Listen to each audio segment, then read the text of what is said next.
Tudo bem, Arthur? Tudo jóia, e você, como é que tá aí de quarentena? Tô bem aqui em Esse casa, né? friozinho que chegou pra esfriar a gente, deixar a gente Pois mais quentinho dentro de casa. estamos aqui em casa, né? Já que a gente pode ficar em casa, né? Quem não pode, Uhum, né? Enfim, a gente tem os protocolos aí para serem seguidos.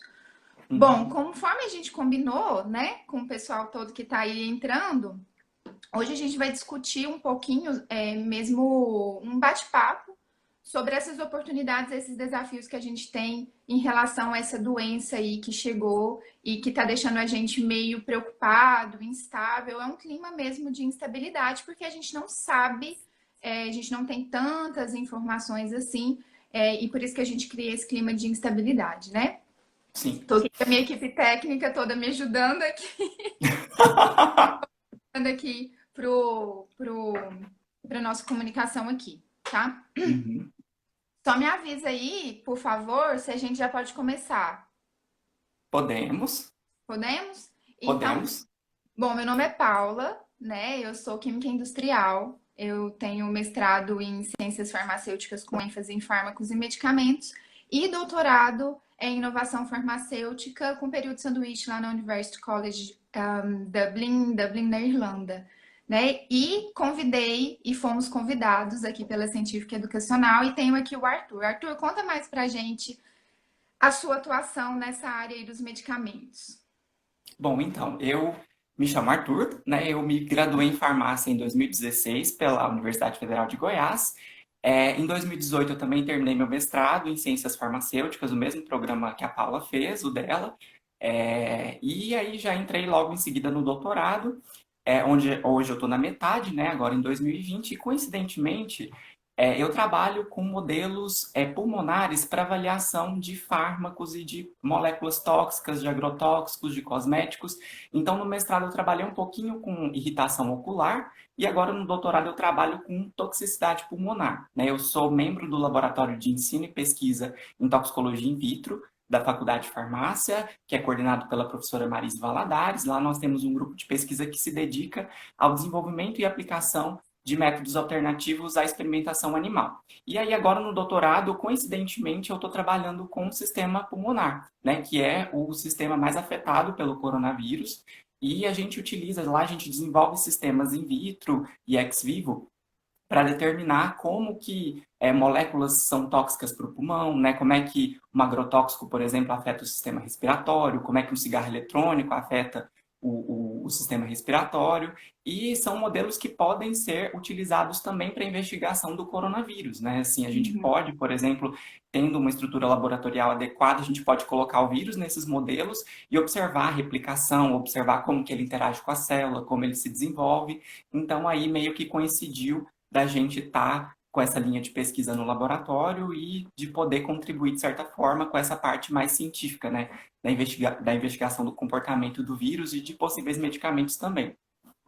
Legal, Arthur, você comentar essa parte dos estudos e dos modelos alternativos para experimentação animal, inclusive com esses modelos pulmonares, porque durante o mestrado e o doutorado, né, na minha linha de pesquisa, que foi a química farmacêutica medicinal, a gente começa a pensar em candidatos a fármacos, em protótipos, para isso um dia chegar no mercado, né? Sim. Então a gente tem Uhum. lá a química farmacêutica medicinal bem lá no comecinho para a gente identificar esses fármacos. E aí a gente Uhum. já começa aqui a nossa discussão e eu quero, para a gente começar, te perguntar e também depois contribuir um pouquinho por que, que é tão difícil a gente propor um tratamento aí para o Covid-19. Como que a gente parte para o desenvolvimento desse medicamento e como que a gente parte da identificação de um fármaco? Por que, que já não pode usar o que tem no mercado?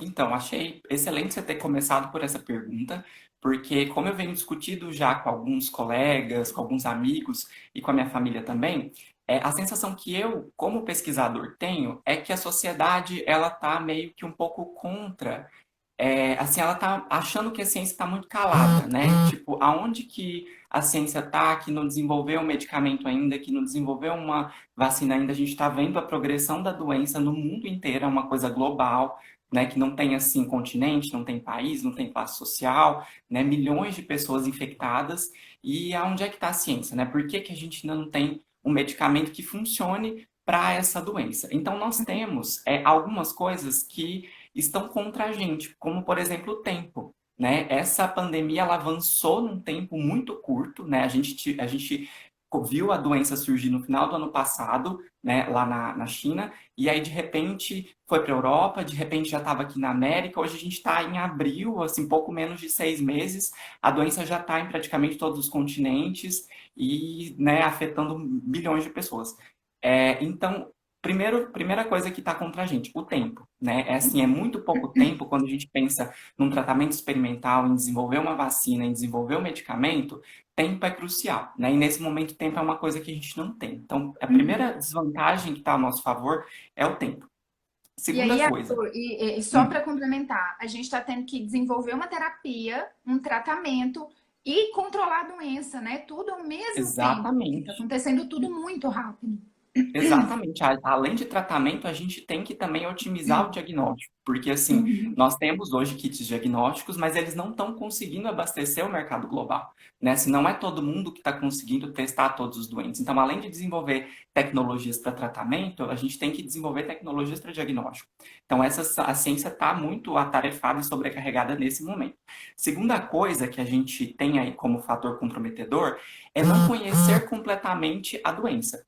Porque quando a gente vai propor um tratamento para uma doença, a gente precisa saber exatamente o que a doença causa no organismo, né? Que tipo de célula ela afeta, quais são os mecanismos que ela usa para ser patogênica, né? Como é que ela melhora, o que eu tenho que fazer para ela melhorar. Então, para o coronavírus, a gente ainda não conhece ela na sua totalidade. Então, a gente sabe quais células o vírus afeta, né? A gente sabe que ele tem ali uma preferência por células do sistema imune, a gente sabe como que ele entra na célula, a gente já sabe como esse se replica, a gente já tem o genoma dele sequenciado, mas a gente ainda não tem muitos parâmetros clínicos, porque é uma doença muito heterogênea.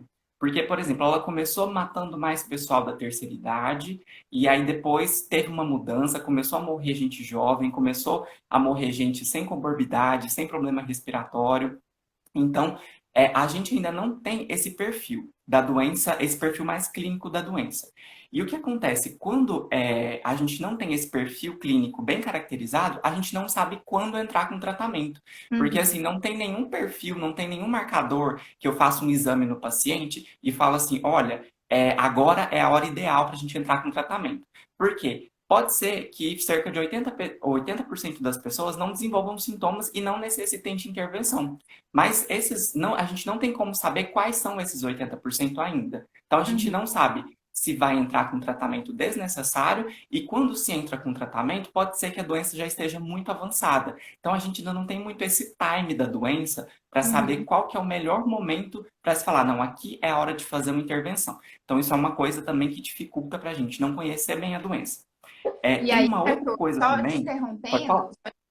interrompendo, é muito importante comentar esse pioneirismo da pesquisa brasileira no sequenciamento do genoma desse vírus, né? Porque Ah, só com sim, com certeza. a informação genética que a gente consegue monitorar. Então, o primeiro passo lá é o sequenciamento e a gente conseguiu fazer isso aí em 48 horas, né? Pesquisa brasileira aí com Exatamente. peso e bem forte, puxando essa pesquisa. E o que a gente está vendo é a sociedade toda de pesquisadores, né, bem focados para a resolução desse problema. Sim, com certeza. Então, tempo recorde, né? Eu acho que nessa crise do coronavírus, a gente tem batido, enquanto cientistas, muitos recordes, né? Teve a questão do genoma, teve a questão da vacina, né? Que, tipo assim, o genoma do vírus que estava circulando na China, ele foi sequenciado dia 11 de janeiro, e aí no dia 16 de março, a primeira vacina já estava entrando em estudo clínico, fase 1 em humanos nos Estados Unidos.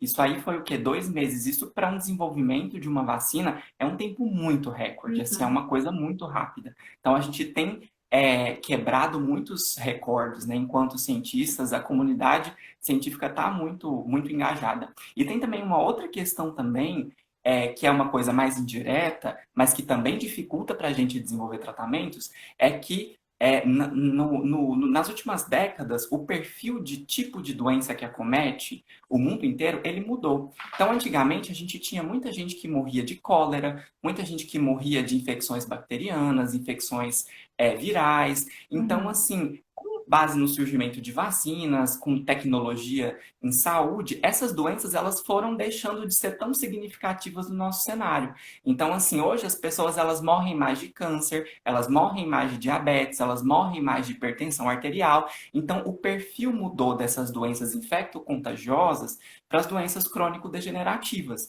Então, Uhum. isso acabou fazendo com que a ciência focalizasse muito o tratamento do câncer, tratamento de hipertensão, e aí a gente tirou um pouco o foco das doenças crônico-degenerativas. E aí, quando vem uma doença rápida desse jeito como a Covid veio, a gente meio que tem que readequar as nossas linhas de pesquisa, os nossos laboratórios, os nossos métodos, para voltar para essas doenças infecto-contagiosas. Então, isso também é uma coisa, a gente não está tão Uhum. adaptado, né, eu digo enquanto comunidade científica como um todo, a pesquisar essas doenças infecto-contagiosas. Então, a gente fica ali estudando muito câncer, estudando muito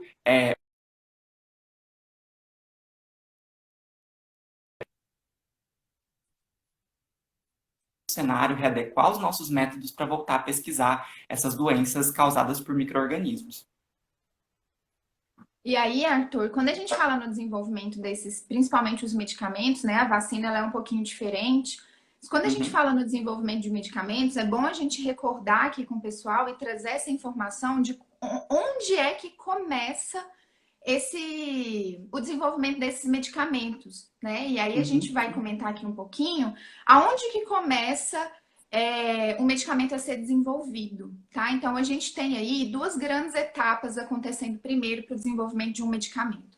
Primeiro é a pesquisa pré-clínica mesmo, que a gente identifica aquela substância com atividade biológica, tá? E essa pesquisa começa lá na triagem dessas substâncias com atividade biológica, que podem ser de fonte natural, e a gente tem aí a natureza uma grande fonte de inspiração para essas moléculas bioativas, né? E aí a gente tem as fontes naturais, sejam elas minerais, vegetais, né? sim, Ou propriamente os animais.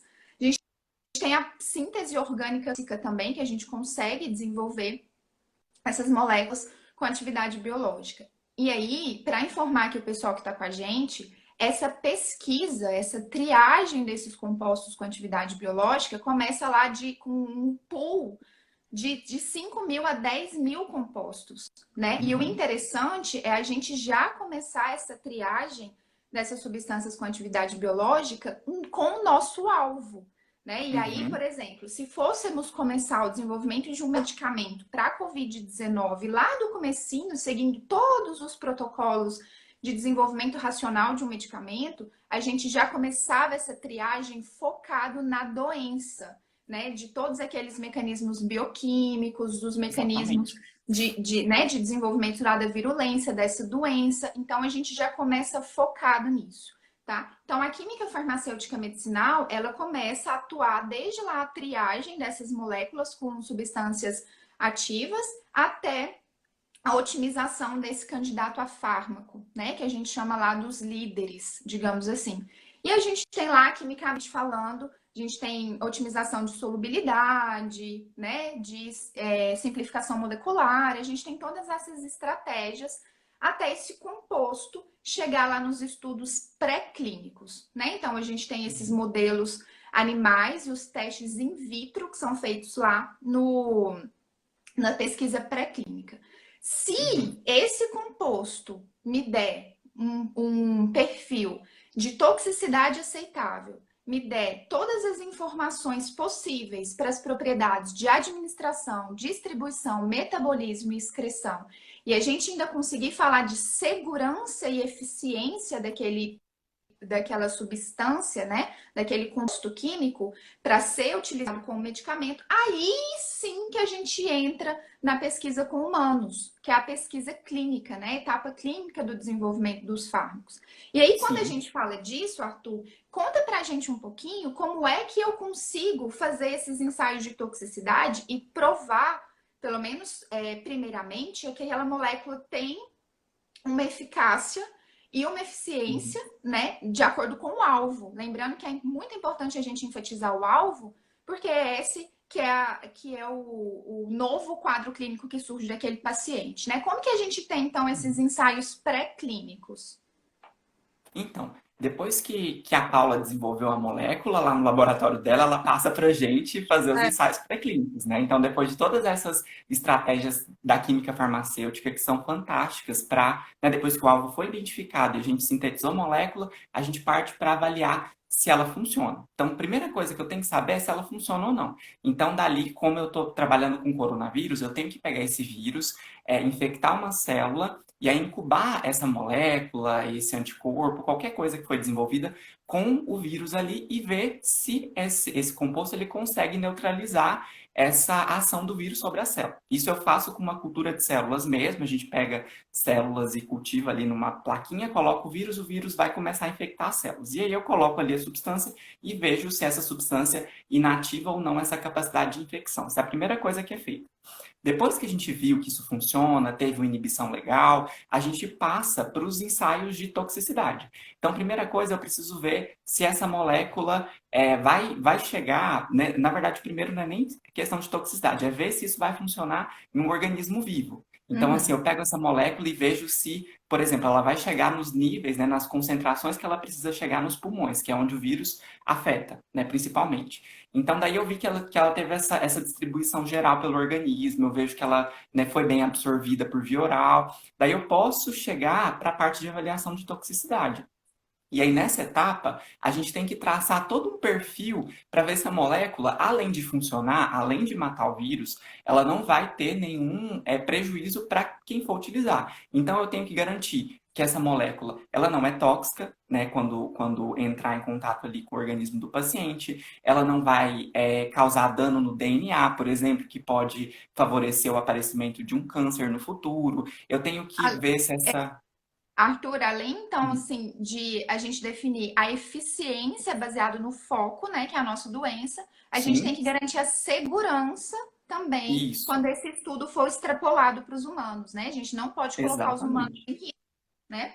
Exatamente. Então, é uma bateria gigantesca. A gente tem que avaliar se ele causa mutação em célula reprodutiva, porque se ele causar, a gente pode, por exemplo, gestantes que fizerem uso desse medicamento podem ter fetos, né, ter bebês com malformações. Então, é uma bateria gigantesca de testes para garantir que aquela molécula não vai fazer mal à pessoa que fizer uso. Então, isso aí é a primeira coisa que a gente faz.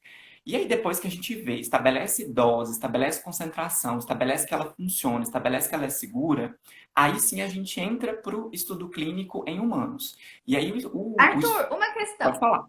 Quando a gente tem, então, esse parâmetro digamos, de toxicidade e segurança e eficiência, é Uhum. garantido que isso vai chegar no mercado como um medicamento? Não, não é garantido. Porque quando uma molécula sai do laboratório, ela começa ali a passar por vários crivos, né? Então, o primeiro crivo é o crivo se ela funciona. Uhum, Funcionou. Aí tem o segundo crivo da toxicidade, ela é ou não tóxica.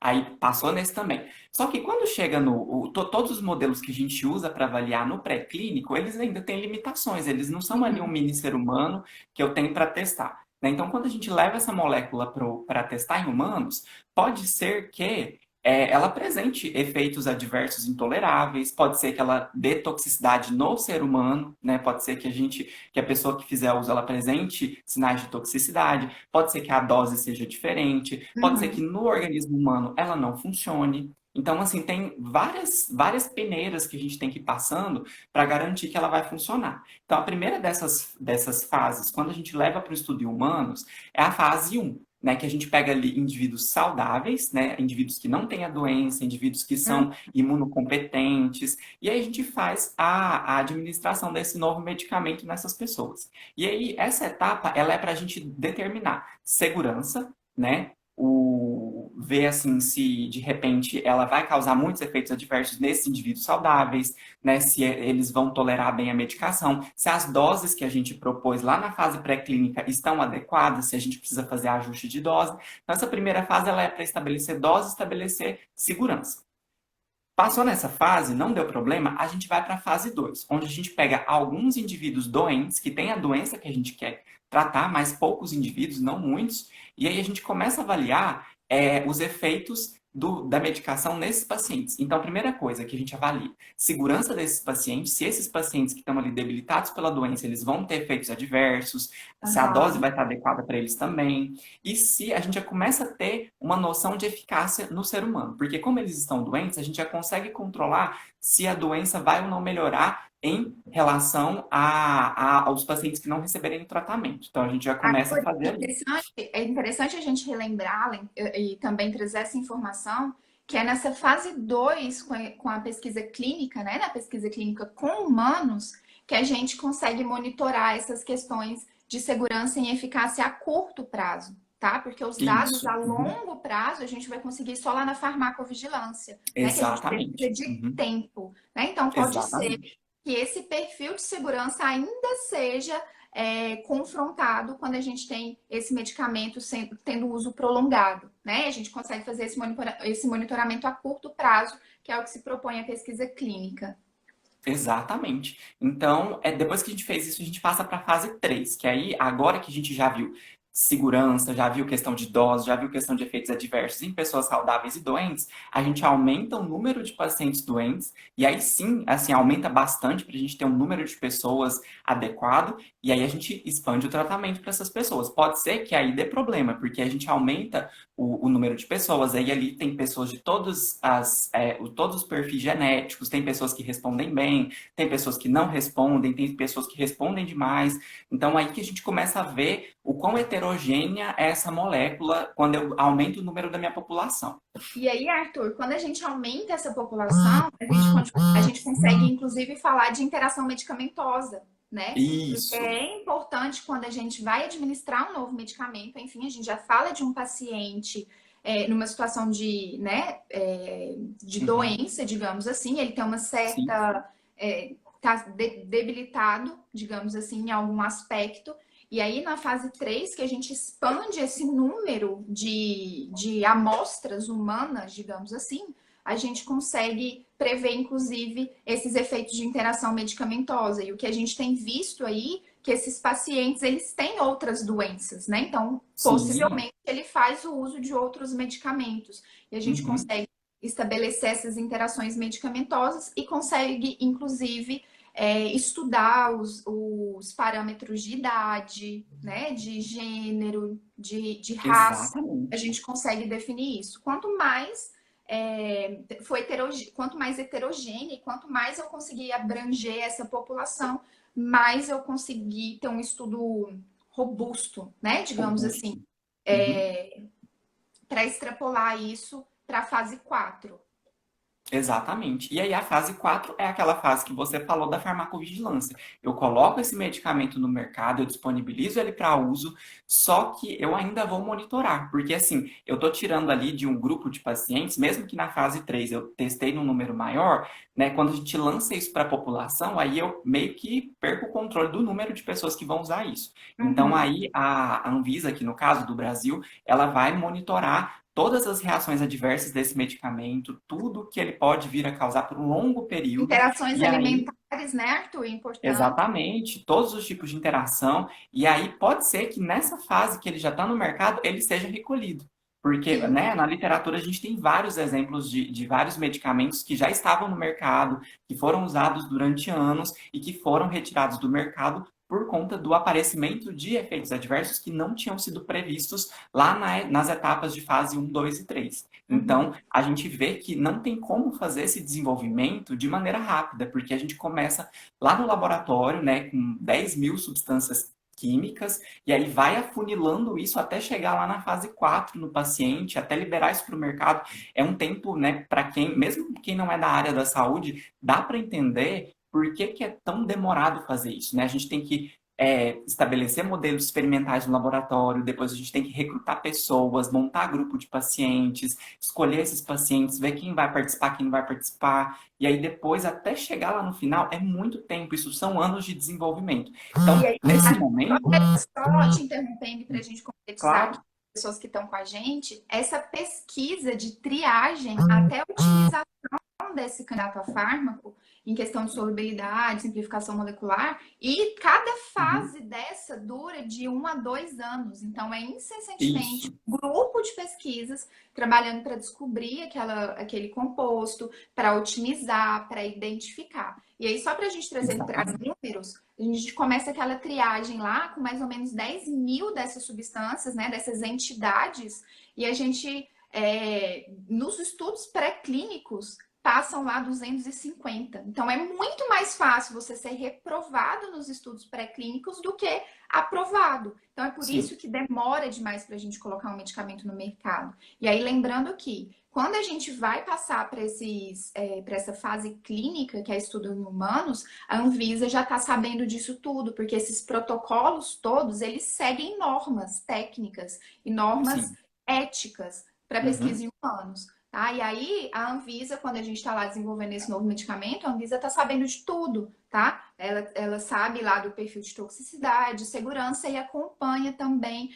essa pesquisa clínica. E aí, Uhum. Arthur? Pois bem, estamos aqui e aí a gente passou lá pelas fases pré-clínicas e a gente chegou na fase clínica, a gente teve um bom resultado, então a gente protocolo registro na Anvisa e aí a gente tem a autorização de comercialização daquele medicamento, né? E a gente tem Uhum.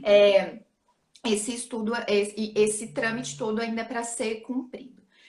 Mas e aí? Eu tenho uma pergunta para te fazer. Bom, Uhum. a gente já relembrou aqui com os nossos colegas que estão aqui reunidos com a gente na live, esse trâmite todo, que demora aí, digamos, 15 anos para a gente identificar e definir esses parâmetros de segurança, de eficiência, né? Inclusive lá os parâmetros de farmacocinética desse medicamento que vai ser colocado no mercado. É isso, quando a gente segue o trâmite certinho, identifica a doença, identifica o alvo e a gente trabalha em cima desse alvo.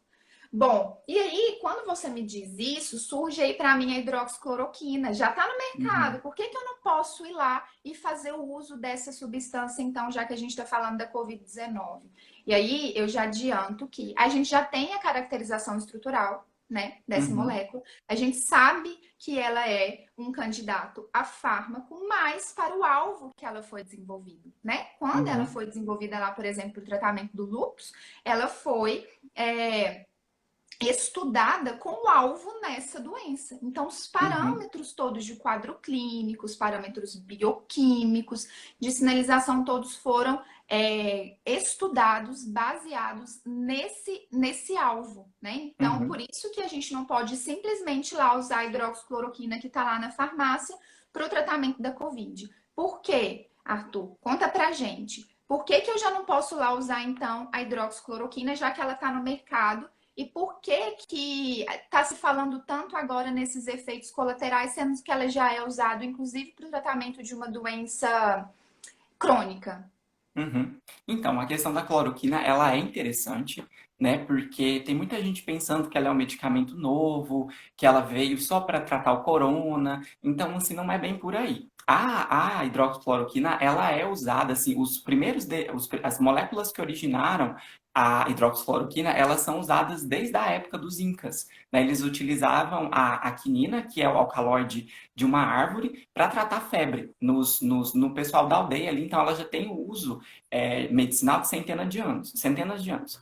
Então, a hidroxicloroquina, ela é um derivado sintético dessa quinina, e aí ela já vem sido estudada desde 1934 pela Bayer, na Alemanha, para tratamento de dengue e também de malária em regiões endêmicas. E aí, por que veio essa questão da hidroxicloroquina? Ela toda infecção viral que surge, toda pandemia, foi assim no Ebola, foi assim no H1N1, foi assim no SARS, no MERS, que foram também pandemias com vírus da família do corona que aconteceram lá no continente asiático, alguns anos atrás.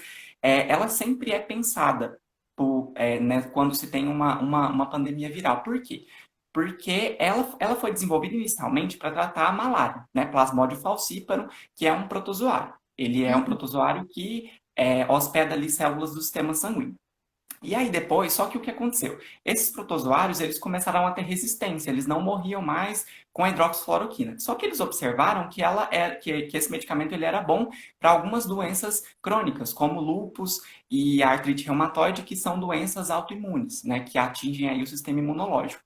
E aí, por que que eles acham sempre tão interessante usar a hidroxicloroquina para infecções virais? Por conta do mecanismo dela.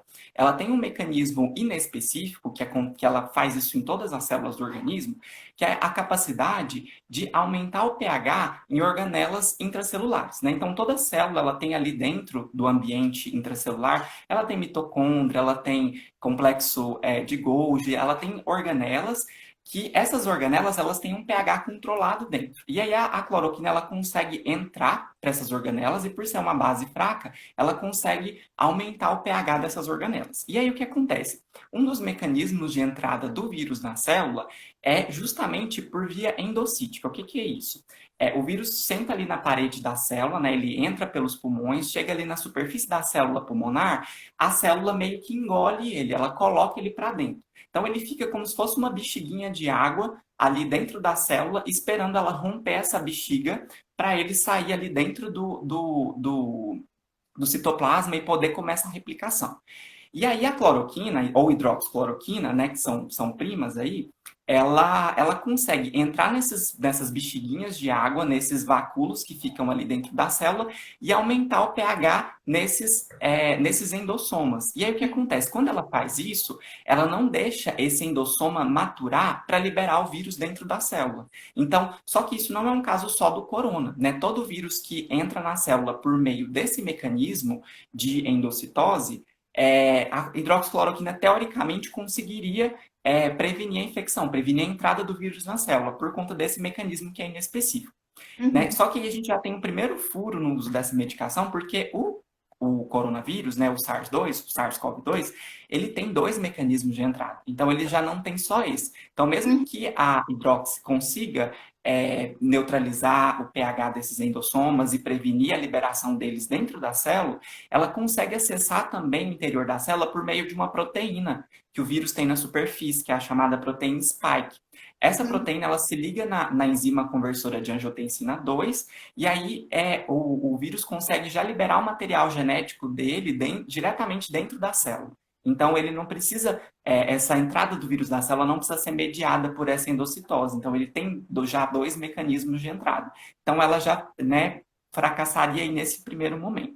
E aí, Arthur, Segunda é coisa. interessante Pode falar. a gente consegue essas informações quando a gente está desenvolvendo lá e triando essas moléculas com atividade biológica baseada nesse alvo, tá? Então, Isso, baseada exatamente. nesse alvo, eu consigo cortar esses mecanismos, né, de manifestação da Exatamente. doença. Exatamente. E aí, então, essa já é uma primeira falha. Mas, assim, vem sempre muita gente conversar comigo e falar, Arthur, mas saiu um artigo na Nature em março falando que ele reduz a replicação viral. E, de fato, ele reduz, né? Esses estudos, eles existem. Inclusive, eu acessei ele quando a gente estava montando a pauta para a live. Eles existem, é um grupo consolidado, um grupo de pesquisa consolidado, um periódico consolidado, mas eles medem isso. Eles medem taxa de replicação viral em cultura de células. Então, assim, para isso ele funciona? Funciona.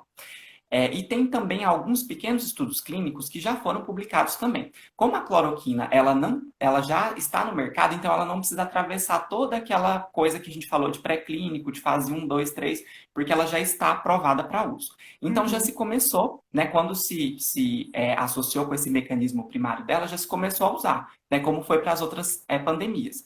E aí, o que se observou? O primeiro estudo que foi publicado foi um estudo francês, onde 20 pacientes com a Covid-19 foram tratados com associação de hidroxicloroquina com azitromicina, e nesses pacientes se observou uma redução do número de partículas virais no muco nasal. Então, né, como o vírus acomete o sistema respiratório, eles foram lá, coletaram o muco nasal desses pacientes e viram se o vírus ainda estava ali. Então, de fato, para os pacientes que usaram a associação de hidroxicloroquina com a azitromicina, todos os pacientes tiveram a carga viral zerada.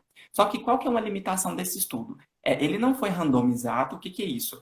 Os pacientes eles não foram escolhidos aleatoriamente, então assim, o pesquisador foi lá e escolheu os pacientes que ele queria utilizar para o estudo, o que já gera um viés ali, que ele pode ter escolhido os pacientes que estavam em quadro melhor ou pior.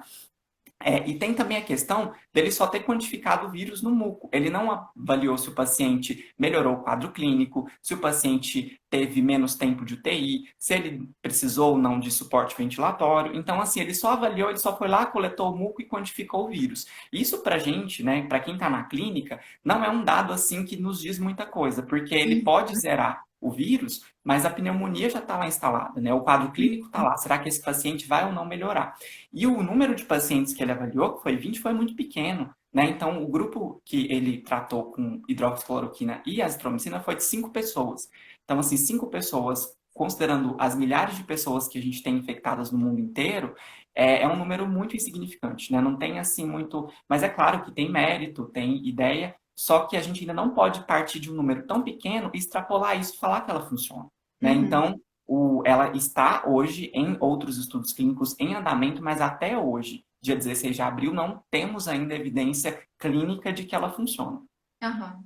E aí, Arthur, é interessante que há algumas semanas, deixa eu até pegar direitinho aqui essa informação, no dia 31 de março desse ano, a Anvisa liberou o uso da hidroxicloroquina por uso compassivo, né? De uso Uhum, compassivo, e a gente considera compaixão, porque a gente não tem alternativa terapêutica específica para esse paciente. Então, baseado nesses estudos uhum, preliminares, aí a Anvisa falou assim, gente, então vamos usar por compaixão até a gente desenvolver um medicamento específico para essa uhum, doença, né? E é interessante a exatamente. gente lembrar aí porque a Anvisa se posicionou nesse sentido. Né? E aí, então, a gente Uhum, não tem esses. É importante ficar bem claro que a gente ainda não tem esses parâmetros de eficiência e segurança baseado na pesquisa clínica, né, randomizada para esse medicamento. E aí, a gente teve até alguns dias atrás um pronunciamento do governo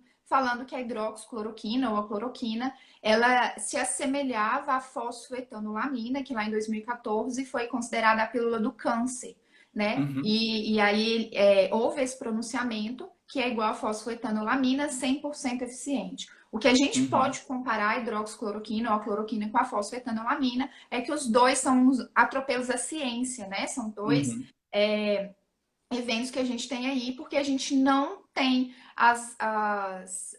os parâmetros de eficiência e principalmente de uhum. segurança, né, nesse medicamento que a gente vai colocar aí no mercado para tratamento dessa doença causada por esse vírus aí que está em pandemia, né? Um cenário Exatamente.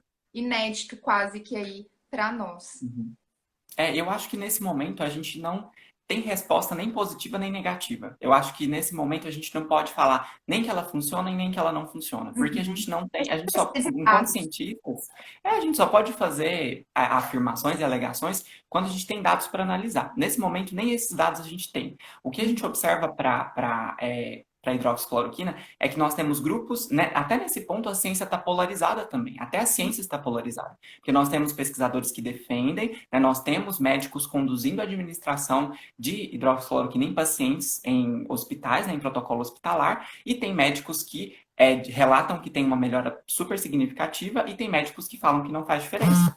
Então, assim, a gente precisa arquitetar estudos clínicos mais organizados, porque assim, eu ter um paciente aqui que melhorou e outro paciente lá no Amazonas que melhorou, isso não nos diz muita coisa. Então, a gente precisa ter número de pacientes, ter estatística para falar assim, não, realmente eu tenho um medicamento aqui que funciona.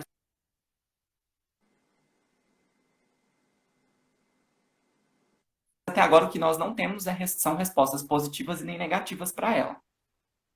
E Uhum. aí, também Ótimo. alternativas, né? Não é assim, é claro que está sendo falado muito sobre a hidrox, mas a gente tem outros estudos clínicos em andamento. No site da Organização Mundial de Saúde, Com outras substâncias, não é isso, Arthur? Com outras e isso. substâncias que têm atividade biológica e que, inclusive, já estão no mercado também. Exatamente. Agora, nesse momento, a gente tem que lançar mão de fármacos, de medicamentos que já estão no mercado, porque não dá tempo da gente desenvolver Exato. uma coisa do Não zero, dá tempo né? Então, a da gente estratégia é essa. voltar, não dá tempo da gente Isso. voltar Então, lá atrás. na tentativa de melhorar isso, né, na tentativa de otimizar, o que a OMS fez, a Organização Mundial de Saúde? Ela arquitetou um estudo clínico global, que é chamado de Projeto Solidarity, né, que é solidariedade do inglês, E o que que ela quer com esse estudo? É porque é muito difícil você montar um estudo clínico do zero. Então, assim, você tem que ter ali um número grande de pacientes, você tem que ter ali, no caso da COVID, por exemplo, a gente teria que acompanhar exames de imagem, exames de sangue, exames para ver se o vírus está no corpo da pessoa. Então, isso toma muito tempo de quem está executando o estudo. E agora, tempo é o que a gente não tem. Os médicos, eles estão muito ocupados cuidando dos pacientes. Né? Então, assim, agora não tem tempo de montar esses estudos. Só que qual que foi a iniciativa da OMS nesse sentido? Ela elegeu 4 tratamentos, incluindo a hidroxicloroquina. Ela fez os protocolos que vão ser avaliados. O uso da hidroxicloroquina, uso de associação de 2 fármacos que já são utilizados para o tratamento do HIV, um fármaco que está em estudo fase final já nos Estados Unidos, que é o Remdesivir, que também é um fármaco utilizado para tratamento do HIV, e também o uso do soro convalescente, né, que é o soro daqueles pacientes que já foram curados, que teoricamente contém os anticorpos contra o vírus, para ser usado em pacientes que estão doentes. Então, a OMS elencou esses 4 tratamentos para fazer parte desse projeto. E o que é esse projeto?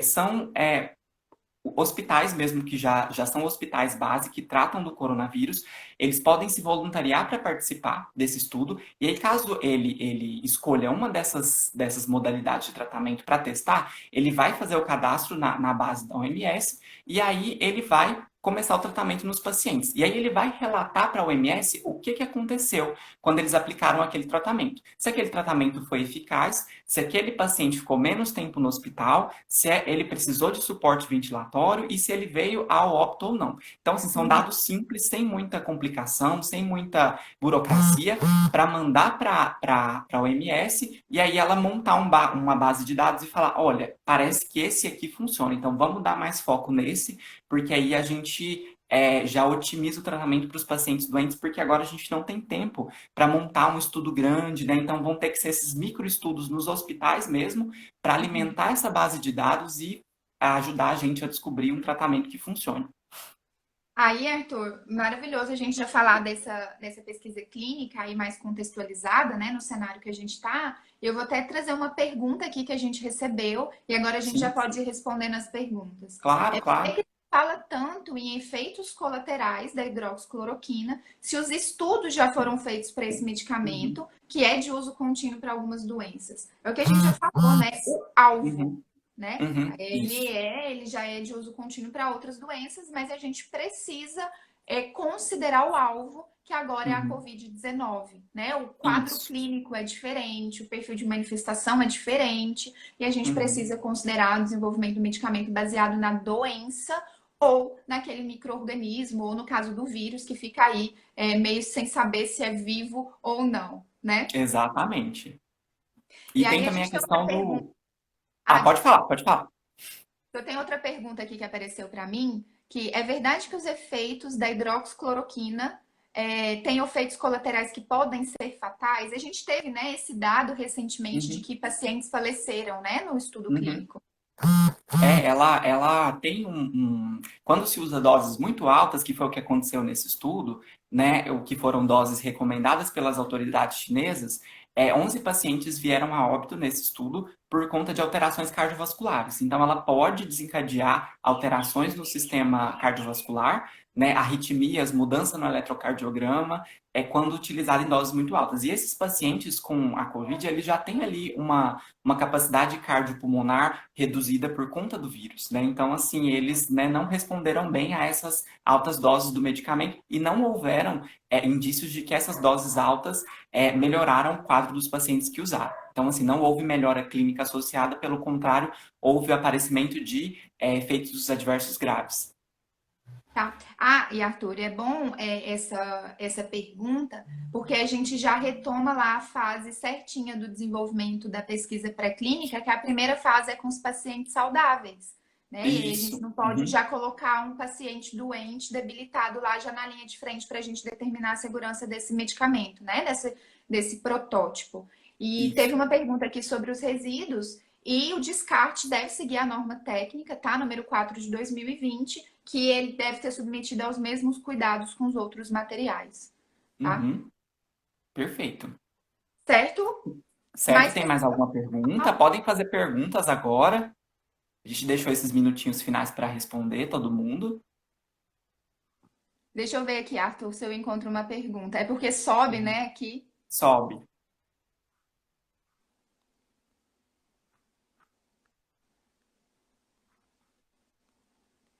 Tiago, ajuda a gente aí nas perguntas, por favor.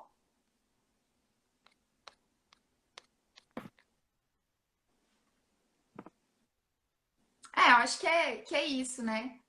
Bom, e aí, de novo, É. a ciência está aí com os esforços, né, para a gente colocar. E só para pontuar, Arthur, é Hum, interessante que a gente já tem o desenvolvimento de vacinas, né, no Iraque, a gente está vendo, acompanhando essas notícias também como telespectadores, digamos assim. A gente tem uhum. desenvolvimento dessas vacinas que é é, um pouquinho diferente do que o desenvolvimento de medicamentos, né? Porque a Sim, sim. vacina, ela fala de uma resposta imunológica, né? É um pouquinho Uhum. diferente lá do desenvolvimento de medicamento. Vocês podem comentar sobre a notícia que saiu ontem? Qual notícia, Thiago? Ah, sim. Você É a sabe? notícia de Então que, comenta. sim, sim, é que o pessoal do Centro Nacional de Pesquisa em Materiais, lá de Campinas, né, São Paulo, eles ontem divulgaram uma nota de que agora a gente vai começar testes clínicos com pacientes com uma substância. Eles não divulgaram qual é o Ah, medicamento, mas eu sim. desconfio que é um medicamento que já esteja no mercado, né, porque já vai para ensaios em humanos, que tem ali 94% de eficácia in vitro. Né? Mas, novamente, é aquela questão da cloroquina. Eles fizeram um teste in vitro, certamente eles viram que ali na célula, né, quando está só o vírus e a célula, ele reduz a carga viral, ele reduz a replicação viral, e agora provavelmente eles vão extrapolar isso para o humano para ver se funciona ou não. Realmente a gente teve exemplos disso, a gente teve exemplo da hidroxicloroquina que foi testada in vitro também, a gente teve a ivermectina, que foi de um estudo australiano, que também foi publicado agora no iníciozinho de abril, que relatou que a ivermectina ela reduz também a replicação viral e ela já tem indícios de que ela já foi usada lá clinicamente para dengue na Indonésia. E também agora eles testaram essa outra substância, mas eles não divulgaram o nome e eu achei prudente por parte do Ministério da Ciência, porque para não acontecer o que aconteceu com a hidroxicloroquina, né? Eles Uhum. citaram o nome dela e aí de repente todo mundo já foi para a farmácia, correu, comprou, e aí quem Inclusive, realmente precisa. por conta dessa ação, eu digo, enfim, nem sei definir essa ação, mas esse ímpeto que as pessoas tiveram de comprar hidroxicloroquina, porque já tinha e aí essa mesma taxa de redução da replicação do coronavírus, né, quando saiu da hidroxicloroquina, por conta desse ímpeto, as pessoas foram às drogarias, compraram esse medicamento desenfreadamente e agora ele é um medicamento controlado, né? A gente Uhum, precisa de ter a receita, né? A retenção da receita isso. para comprar esse medicamento, porque ele tem pessoas que dependem desse tratamento Uhum, contínuo, né? uhum. Ah, tem uma pergunta aqui do Felipe também, né? O que está sendo realizado de diferente para que o desenvolvimento de vacinas esteja sendo feito de maneira tão rápida, né? E realmente foi um tempo recorde, igual eu falei no início da live.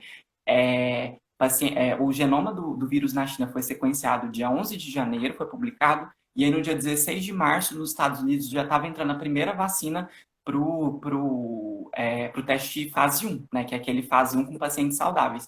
E aí realmente foi muito rápido, né? Foi um recorde que os desenvolvedores de vacina bateram.